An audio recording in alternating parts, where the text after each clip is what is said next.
Hey everybody, welcome back to another episode of Be Rob Inspired. I'm super excited to share with you Blake Brewer today. As happenstance how Blake and I met, he actually reached out to me and messaged me through LinkedIn. And I usually don't respond to those as deeply or as quickly or as intimately as I did with Blake because he shared his story with me.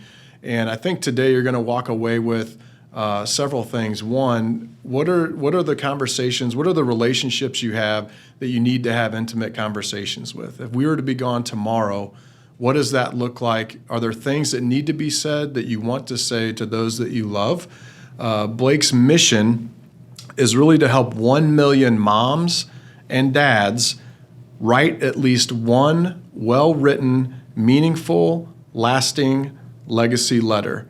So I'm going to have him explain that to us today. I'm going to have him walk through that. But really the thing I want to start with first, Blake, welcome to the show, by the way. Excited to be here, Brian. Thanks for having me. Yes, my pleasure. The first thing I want to walk through was the story you shared with me of kind of how it led you to where you are today and what your mission is today. And I know it's a tough story. I know, for those of us that have been through something similar like that, it's hard to talk about it.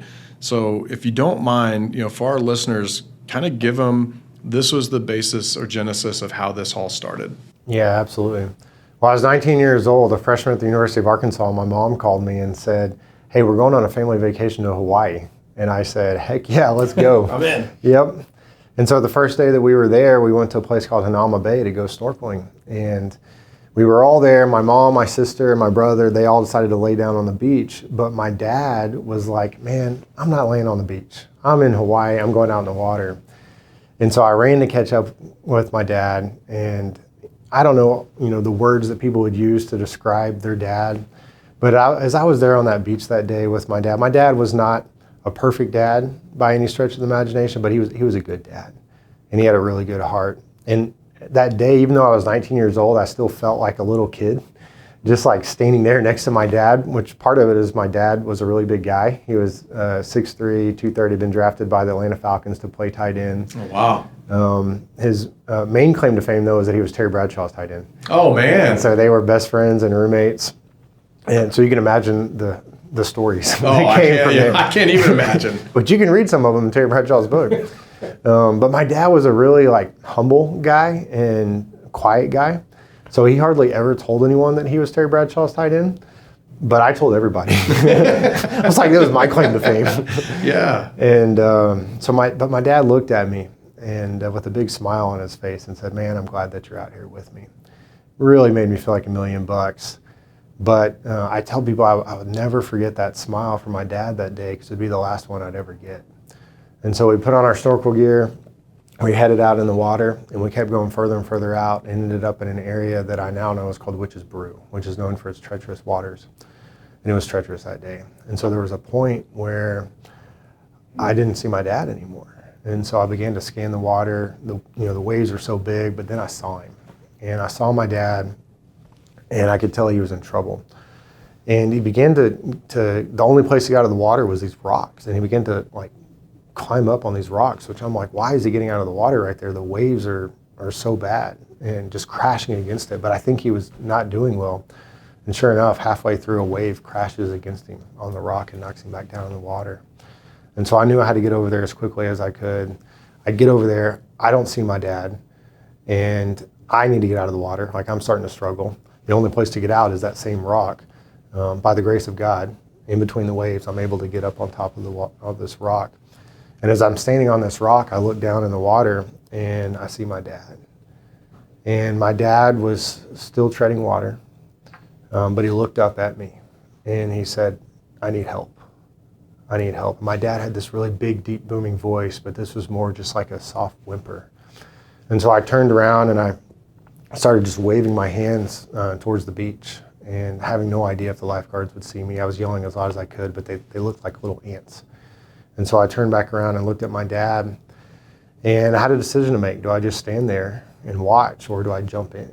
And I knew I couldn't just stand there. And so I jumped in after my dad, swam to him as quickly as I could. He was about 10 yards away, and by the time I got to him, he was underneath the water, and he was unconscious. And so I put my arms around my dad, to the best of my ability, I just started swimming with him, trying to keep his head above water. Had to go around that rock. And luckily, a nearby snorkeler had heard me yelling, and so he showed up to help me. And then the lifeguards had seen me, and so they eventually showed up, and they got my dad to shore. And they began to do CPR to my dad. And as I was on my hands and knees next to him, I was just crying out to God, like, God, please save my dad's life. And I really thought that at any moment that he was going to come to, like in the movies, like the water kind of gurgles out of his mouth, the eyes flicker open, but it never happened. And so my dad ended up drowning. And so it literally went from one of the best moments of my life, like me and my dad snorkeling together in Hawaii, in a matter of minutes, my dad's gone. And my life is about to change forever. And I'm already just sitting there thinking like, man, how are we going to make it without my dad? How am I going to make it without my dad? And your mom and sisters are how far away from you at this point? They're down on the beach. They're several hundred yards away. There was a point where they saw the paramedics and everything, like way down there, like, man, I think that's where Dad is and Blake. And so they ran down there. And I'll never forget my mom running up. And I was in tears and she was in tears. I was like, Mom, it doesn't look good. Like, I don't think he's going to make it. So they they took him to the hospital and they pronounced him dead there. But then it was after the hospital that we went back to the condo. And I'm sitting on the edge of the bed in the back bedroom by myself, still, I'm just in total shock.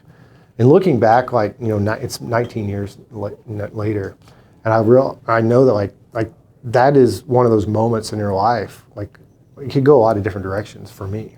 Like, how am I going to handle this traumatic event in my life? Well, my mom appeared in the doorway, and she said, I found something in your dad's briefcase that I know he was going to give you on this trip. Of course, I had no idea what she was talking about, but she's holding some sheets of paper. And so she walks across the room and puts into my hand these sheets of paper, and at the top it says, Dear Blake, Natalie, and Marcus. It was a letter. And so my dad, having no idea that he was about to die for the previous several months, had been working on this letter, and he was going to give it to me on this trip. Wow. And as I began to read this thing, man, it was everything that I needed in that moment. Honestly, before I even got halfway done, I felt so loved, honestly. Like, don't tell me my dad didn't love me. Like, he was a hospital CEO. He loved football. He ref football games as his hobby, like middle school games. He was a Sunday school teacher. Like, he was a busy guy. Now that I'm a dad and I got 3 kids, like, it's hard to get stuff done. Yeah. Like, you're busy. But my dad, in the midst of all that, took time to write this letter. And so within this letter, he shared some advice. He shared how he felt about us. He really helped me understand who I was. And I was the son of Larry Brewer. And my dad was a Christian. And so my dad also helped me understand, man, you're a part of God's family as well. And so my dad is my earthly father. He really, his whole life, but really this letter as well, he was using his influence in my life to connect me to my heavenly Father. I get to the last line of this letter, and my dad wrote, and I believe only God could have allowed my dad to write this, but he wrote, as you're being faithful to the Bible, you'll often find yourself in the minority here on earth. But I assure you that in heaven, you'll be in the majority. Love your dear old dad. And I remember reading that just thinking, man, I'm going to see my dad again. And so even for the next year of my life, I continued to grieve really hard. I was feeling a lot of pain even as I went back to college. But as I got into that year, several counselors told me, like, Blake, you've grieved in a very healthy way compared to most people. You've done this very well, because as I was feeling that pain, I could have easily, tried to escape the pain through drugs, alcohol, girls, whatever, the party. I didn't do that. I actually developed more in my relationship with God, leaned into him more than I ever had in my life, and relationally with some other people and mentors in my life. Like, it was actually in the midst of this grief, like, I grew more than I ever had. There's no way that's happening without my dad's letter and the words that he wrote in there. His letter provided me so much hope. Like, hey, this is going to be hard, but you're going to make it. You're going to make it in life. You're going to make it through this situation. You're going to make it. And so it just gave me this like sense of confidence. What an inspiration for your siblings, right? Because you're the oldest. Yeah. To see you handle that horrific situation the way that you did. Can you talk about how that had an impact on them? Yeah, it's interesting. It'd be interesting to hear what they would say if they were here. I haven't directly asked them. My sister was 1 year younger than me. My brother was 4 years younger. Still is 4 years younger. But he was still in high school. So it was honestly really hard on him because now it's just him and my mom at home. My sister was now in college. She was at college with me.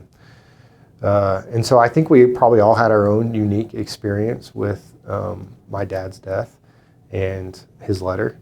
You know, my sister being the only girl, she felt like she had a special bond with my dad. Yeah, I bet. She told me, she said, man, now you've got, you still have mom and I don't have dad. You know, dad used to slip me 20s and now I don't have anyone to slip me 20s. I was like, what are you talking about? I was like, one, dad never slipped me any money. And don't you think mom's not slipping me any 20s, so you're not missing out. That's awesome. Yeah. So tell us about, I mean, obviously to receive a letter like that is incredible. So what is your mission now? And what have you done with that experience to be able to impact and inspire others? Yeah, so it was a couple years ago that when my kids were even younger, they're 6, 4, and 2 now, that I went to write them a letter. If anyone knows the value of a letter from their dad, it's me. So I go to write this letter and I'm staring at a blank sheet of paper and I'm like, shoot, like what am I gonna write? Like it was really hard to get my thoughts and feelings organized and around it. And to be honest, it just like hung over my head. But I knew I had to get it done. Like I knew I had to finish it. So I finished it. And it felt amazing to finish this letter. I was like, man, I've done something. Like I have put on paper the words that my children need from me, from their father. And I actually decided to go ahead and read it to my daughter when she was 4. And so, each night I'm normally reading her a book, like a princess book. And that night I said, hey, daddy's got something for you. And I began to read this letter to her. And I forgot to take into account how emotional I was going to be reading this thing. So I'm like barely making it through, tears. She'd never seen me cry like that before. And so I'm just wondering, man, what is she thinking right now? And so I get to the end of this letter, and you'll appreciate this, but she looks at me and she says, Daddy, can you read me that princess book now? Now you got through what you need to get through. Oh. Yeah, but the next night, at dinner, she went up to my wife and she said, last night Daddy read me a message. Can he read me that message again tonight? And so she didn't understand all the concepts in that letter. She will in time, but she got the main one. She's got a daddy that loves her. And so it was through that, a couple other people came into my life around that same time that tell me a story about getting a life-changing letter from their dad. They didn't even know my story. They're just telling me this. And so it was like an epiphany moment, like, what am I doing? I got to help more people get a letter from their dad. Like this is life-changing stuff here. And so that's when the mission began to help. Initially, it was just 1 million dads. We've since included moms. But I also knew that dads were going to be, and moms were going to be like me looking at that blank sheet of paper. Like, how do I do this? Yeah, how do I do this? What am I putting in here? So I went into research mode and looked at the elements of my dad's letter. And also, hey, if we're going to write a letter, man, let's put the best stuff in there. Like the things that everybody needs to hear from their dad or their mom. And so we created a program and a process to write the letter. And then we finished and parents from all over the country started signing up. Well, I think when you reached out to me and I read kind of the genesis of what you were doing, I was like, everybody needs this. So now you've taken that message, large groups, large corporate organizations. What's next for you with this message? Like once you exceed 1 million, which you got to, where are you relative to that, I guess is one question. And then when you exceed that, what's next? We have a long ways to go to get to 1 million. We've been at it for 2 years. And to be honest, like the last 2 years has really been about kind of building out our systems and really going deep with a lot of people. So we've got several thousand letters that we've written. And I don't say that lightly. Like I am proud of every single letter that has been written because behind every single one of those letters is a mom or a dad their children, their family legacy. Like every single letter matters. And so it's really been amazing, some of the things that have happened.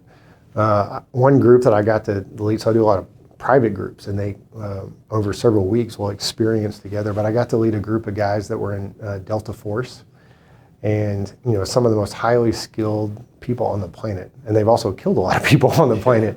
But these guys were amazing, and they loved their families, but they also have a lot of regrets. They were deployed a lot, and so they were writing this letter.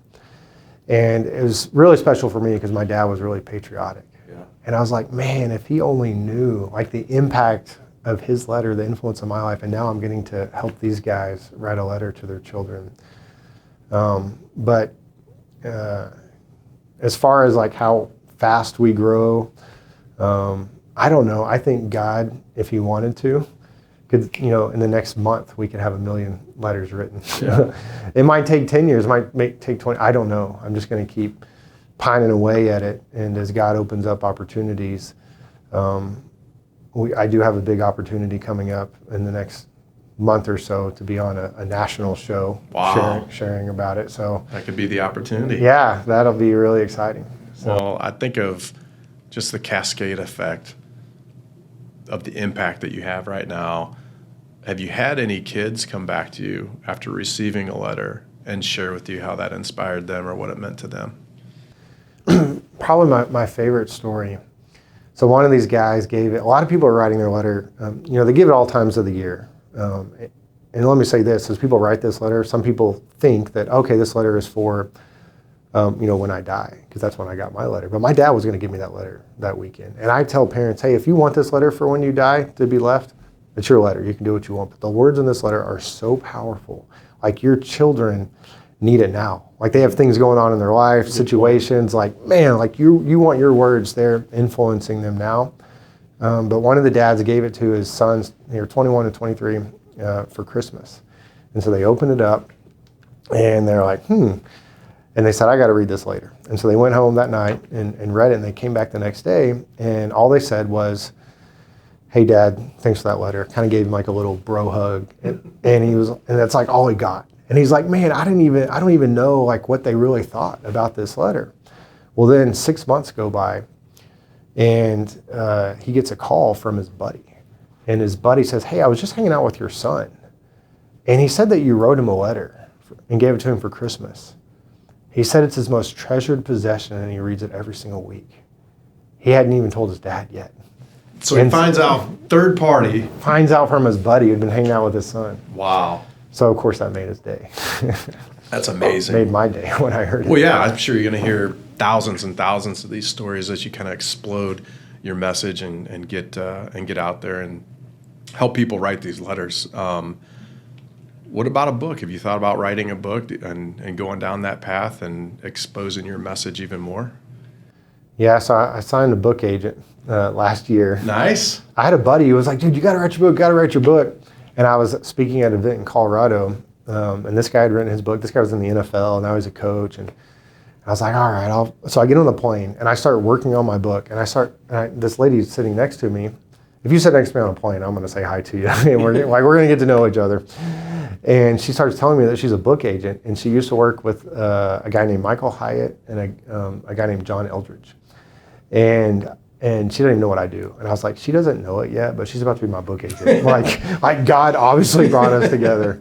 So I told her what I do, and she was on her way to a conference to like find authors. And she found me on the plane. So we signed a deal, and congrats. So we're working on the book. So when's that project going to be done? That's a great question. I don't know, man. I've been busy helping so many other people write a letter. It's hard to stop and write my book, but hopefully soon. Okay, awesome. Well, we'll be on the lookout for that.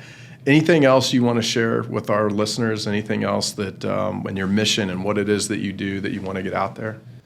Man, it's never too late to write this letter. It's never too early to write this letter. People ask me, when is the best time to write this letter? Well, the best day was the day your children were born, so they could have a letter from their mom or their dad. The second best day is now. And so there's parents who are writing this letter to their 50-year-old kid. There's parents writing it to a newborn.